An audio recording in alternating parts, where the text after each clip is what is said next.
Bavandimwe nshuti nkunda, nongeye kubasuhuza aho muri hose munteze amatwi, mugire amahoro y'Imana.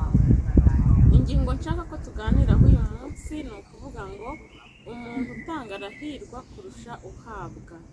Mushobora kumbaza se ni gute umuntu yigora agatanga ibye akigomwa kandi noneho hakaba ari uhirwa kandi agiriye neza ubabaye. Icyo nshaka ko kibayobora kugira ngo muzirikane neza kuri iyo ngingo mbazaniye kuri uno munsi, Yesu yaravuze ati, ibyo mugirira umwe muri aba bavandimwe banjye batoya ni njyewe mwabaga mubigiriye. Icyo gihe rero ku munsi w'urubanza niho azavuga ati, nari nshonje uramfungurira, mfite inyota umpa icyo kunywa, nambaye ubusa uranyambika. Ubwo rero ntuzashakishe ikintu kizagucira urubanza ku munsi wanyu mvuga ngo wenda nari mfite ibyaha ngo ntago nzababarirwa. Ibikorwa dukora nibyo bizatuvuganira, nibyo bizaduherekeza, kandi ijambo ry'Imana ni ukuri. Imana ntiyivuguruza, ibyo yavuze izabikora. Rero nimba wenda utaragira muri urwo kugendera kuri uwo murongo, reka ukuyobore. Nubona umuntu ugirira neza ubikora uzi ko ari wowe uzahirwa kurusha ugiriye neza, kuko ku munsi w'urubanza ni wowe uzagororerwa, nta nubwo ari uwo muntu. Ushobora kumuha icyo kurya uyu munsi akarya, ariko ugacya akongera agasonza, ariko wowe uzagororerwa ubugingo buzahoraho iteka ku kantu gato wagiriye umuvandimwe. Rero nimwitegurire ijuru ryanyu, ntago bigoye, ahubwo nuko tutabyumva cyangwa ngo tubisobanukirwe. Kugira neza ntago bigira idini. Buri muntu uwo ari we wese, waba umugatolika, waba umwadeperi, waba umuprotesitanti, waba umuyisilamu, ntago bigira idini kugira neza. Kandi Imana yaturemeye twese kuzajya mu ijuru kubana nayo. Ibyiza dukora rero nibyo bizaduherekeza. Nuhura n'umuntu ushonje umufungurira uzi ko ari wowe uzagororerwa. Ubona umukene wambaye ubusa umwambika uzi ko ari wowe uzagororerwa. Numusura umurwayi ubikore ubishyira ku mutima wawe uvuga uti, ndi kubikora ariko ni njyewe n'ubundi uzagororerwa.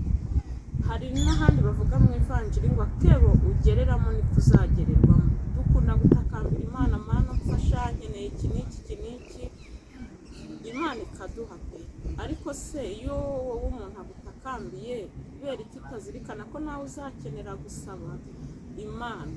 Ngaho rero nimba utaratangira kuyoborwa n'uwo murongo, ugire nk'aho ari intego yawe, uzi ko ari wowe uzahirwa ubwo Yesu azavuga ati, abamugiriye neza, abagiriye neza abavandimwe bato nibo babaga babigiriye, muze mwicare iburyo bwanjye. Ni gute Mana yanjye uzumva wishimye ukishima koko, ukumva Imana ikubwiye ngo wicare iburyo bwanjye, nawe ugatangira kwibaza nka za ntungane ngo mwami wanjye, ni ryari nakubonye koko wambaye ubusa nkakwambika?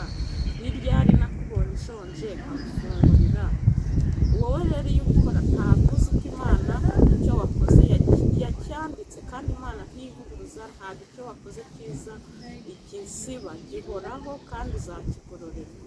Ngaho rero ndabasabye ngo iki gitekerezo kibagirire akamaro.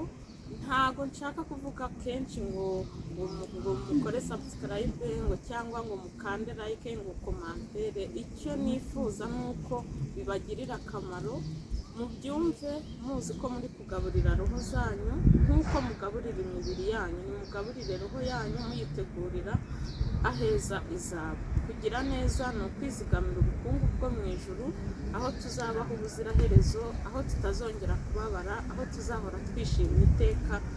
Ndabibifurije kandi biraharanirwa. Basezeyeho rero, ndifuza ko dukorana urugendo muri ibi biganiro kandi bikadufasha twese tukunga ubumwe, tukubaka isi y'amahoro, y'urukundo n'ibyishimo. Murakoze. Ciao ciao, tuzongera.